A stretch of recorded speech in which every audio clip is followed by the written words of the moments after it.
그래서 투자 금액대를 한번 요약을 해보면 작은 소형 평형들 위주로 해서 투자를 했을 때는 2억 초반대 정도 투자, 그리고 조금 더 크고 거주할 만한 투자를 했을 때는 매매가가 한 7억대에서 전세가 3억대니까 한 3, 4억대 정도 투자가 이루어지겠다. 그렇지만 서울에 있는 재건축 가능한 단지들하고 비교를 해보면 이 정도 투자 금액과 매매가면 굉장히 저렴한 수준이겠다. 그래서 사업성이 나오는 것 치고는 아직까지는 반등이 없다 보니까 투자하기에 꽤나 괜찮겠구나.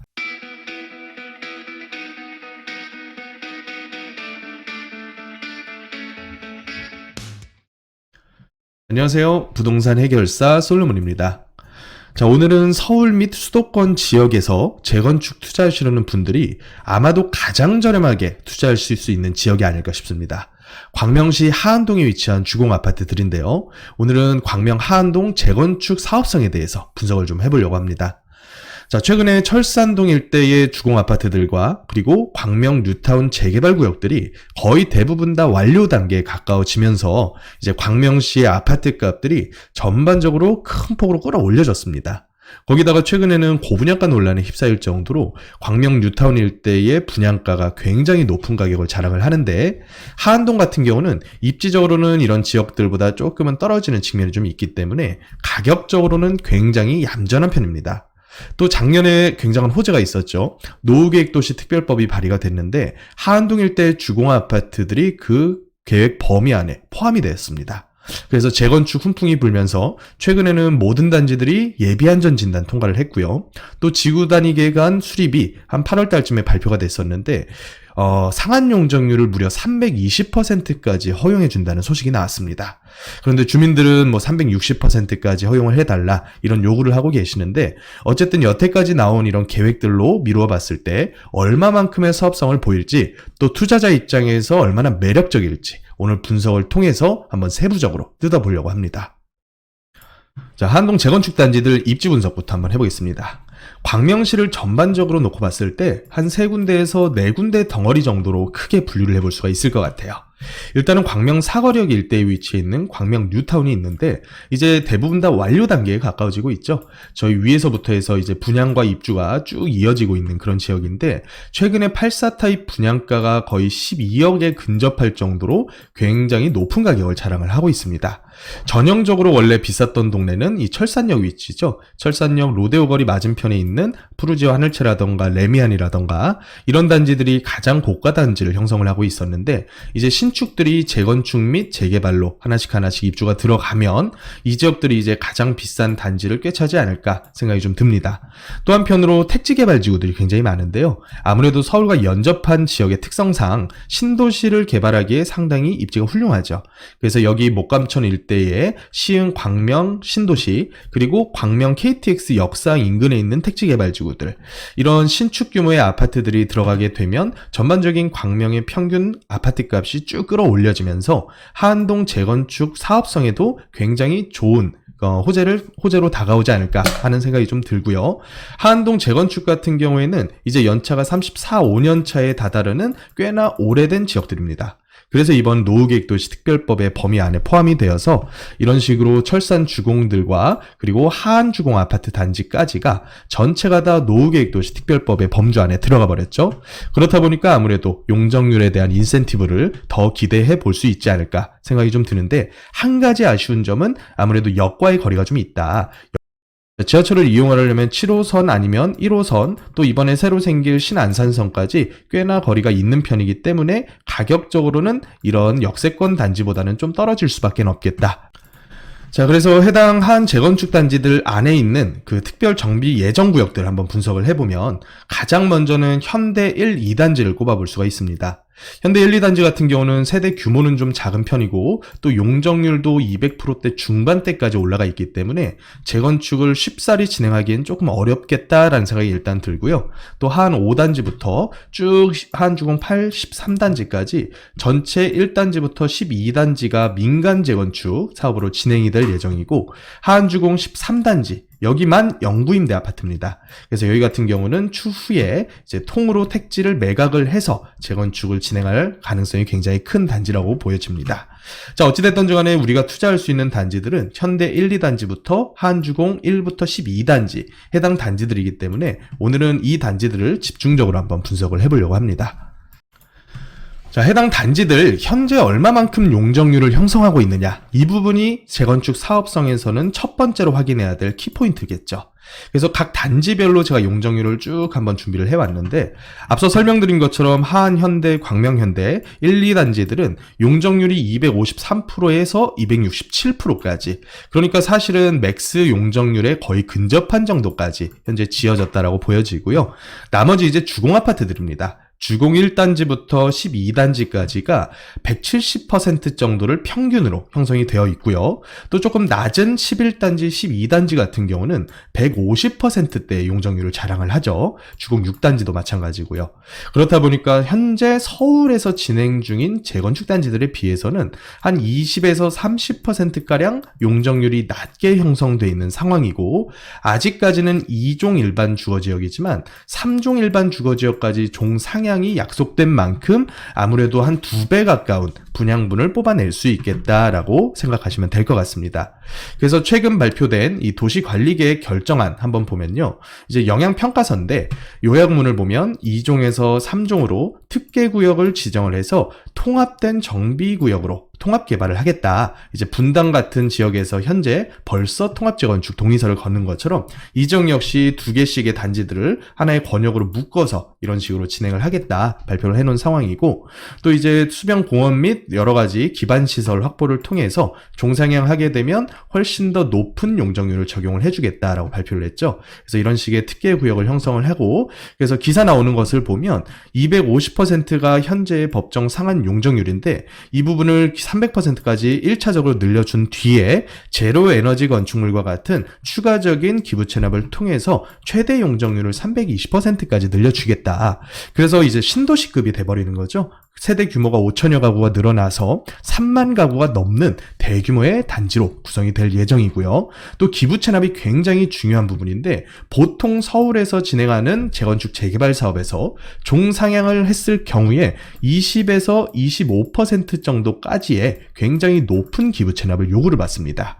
하지만 해당 단지들 같은 경우는 기부 체납 비율이 굉장히 적은 편이다라고 보여지거든요. 17.4% 정도면 20%에도 못 미치는 기부 체납 비율이니까 상당히 적은 편이지만, 그래도 주민들은 기부 체납을 더 줄여달라고 요구를 하고 있다. 최대 용적률을 360%까지, 높이를 150m까지 완화해달라는 입장인데, 사실은 형평성 문제 때문에 이 부분은 쉽지는 않을 것 같습니다. 그래서 어찌됐건 320% 플러스 기부 체납 17.4%면 지금 현재 150, 160%짜리 사업지들은 사업성 이거 무지하게 좋을 것 같다라고 예상을 해볼 수가 있겠죠. 자, 다음으로는 각 단지별 기본적인 개요 및 가격 흐름을 한번 보겠습니다. 일단 하안, 현대 1단지, 2단지부터 한번 보면요, 1단지, 2단지 모두 다 작은 평형대 위주로 구성이 되어 있는데, 그래도 여기가 30평대들이 위치를 해 있는 그런 단지들입니다.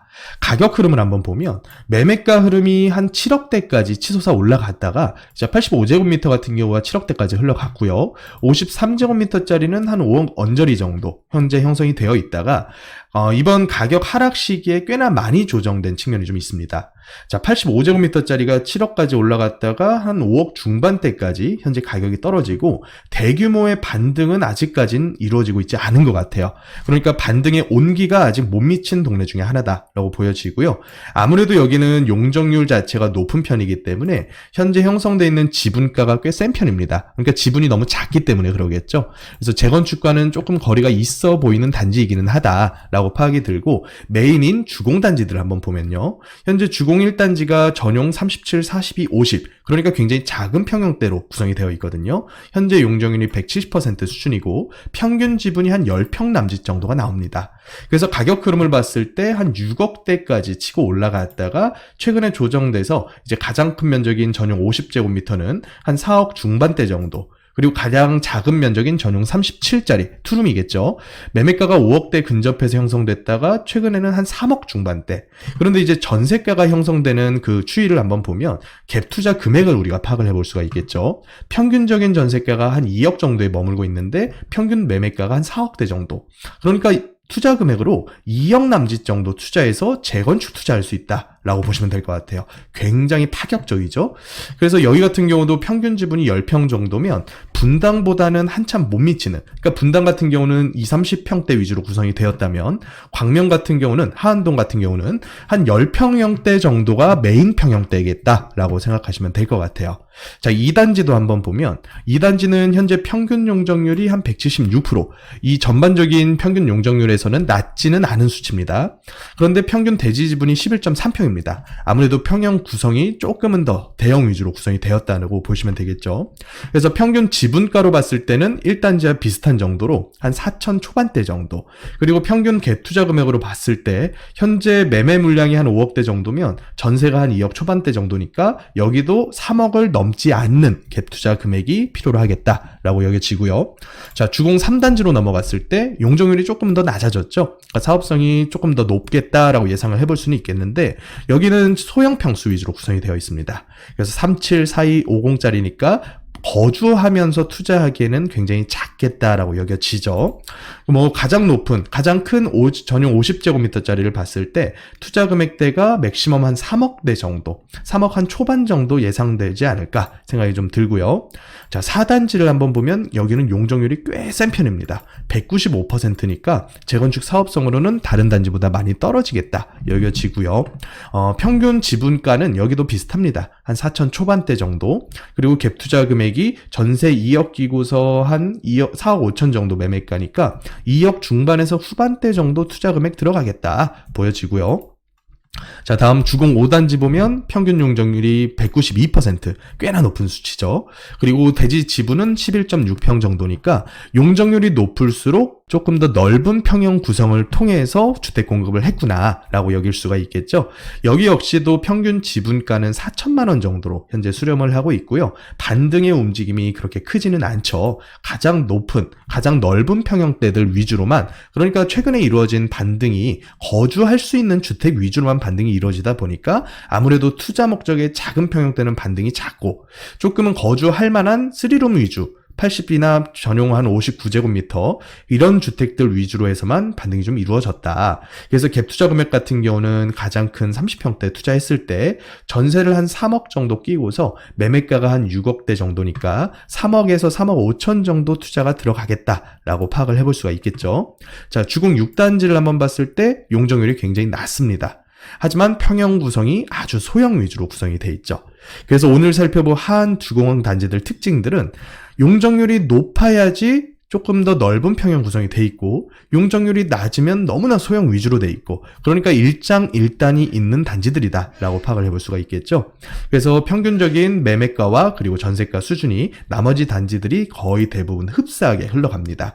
그래서 투자 금액대를 한번 요약을 해보면 작은 소형 평형들 위주로 해서 투자를 했을 때는 2억 초반대 정도 투자, 그리고 조금 더 크고 거주할 만한 투자를 했을 때는 매매가가 한 7억대에서 전세가 3억대니까 한 3, 4억대 정도 투자가 이루어지겠다. 그렇지만 서울에 있는 재건축 가능한 단지들하고 비교를 해보면 이 정도 투자 금액과 매매가면 굉장히 저렴한 수준이겠다. 그래서 사업성이 나오는 것 치고는 아직까지는 반등이 없다 보니까 투자하기에 꽤나 괜찮겠구나 라고 파악을 해볼 수가 있을 것 같아요. 이번 영상에서는 하안 재건축 단지들의 개요와 가격 흐름까지만 한번 보여드렸었는데 오늘 내용 한번 정리해보고 다음 영상에서는 사업성 분석 한번 해보려고 합니다. 자, 정리하자면 평균적인 용적률 수준이 171%였고요. 높게 형성된 단지는 200% 중반대까지도 형성이 됐는데 낮게 형성된 주공 단지들은 150%대까지 굉장히 낮은 용적률을 자랑을 했습니다. 하지만 평균적인 대지 지분이 11평 내외였습니다. 그렇다는 얘기는 분당이 한 17, 18평 정도가 평균 지분이거든요.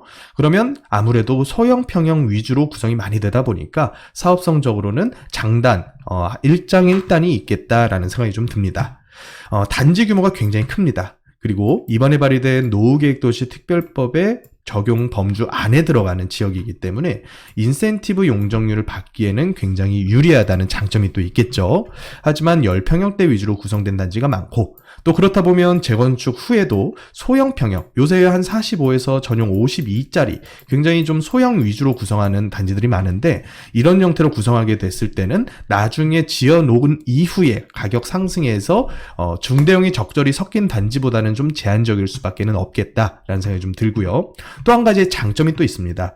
주변에 분양장이 너무나 많아요. 조금 있으면 공공분양까지 이어질 예정이기 때문에 주변에서 분양이 많다는 얘기는 계속해서 분양가가 높아진다는 얘기와도 일맥상통합니다. 그래서 최근에 민간 분양인 광명 뉴타운 분양가를 보니까 거의 8사가 12억까지 근접을 했더라고요. 그렇다는 얘기는 앞으로 추진할 나머지 단지들에는 사업성이 개선되는 효과가 분명히 있을 것이다. 고분양가가 무리 없이 잘 소화되는 지역이라고 했을 때는 계속 분양가를 높이기 때문에 미리 땅을 쥐고 있으신 분 입장에서는 사업성 개선 효과가 확실하게 나타날 것이다 라고 보여집니다. 그래서 오늘은 전반적인 개와 가격 흐름을 살펴봤고, 다음 챕터에서는 각각의 단지들만의 사업성과 투자자 입장에서의 수익률을 한번 분석을 해보려고 합니다. 자, 지금까지 부동산 해결사 솔로몬이었습니다.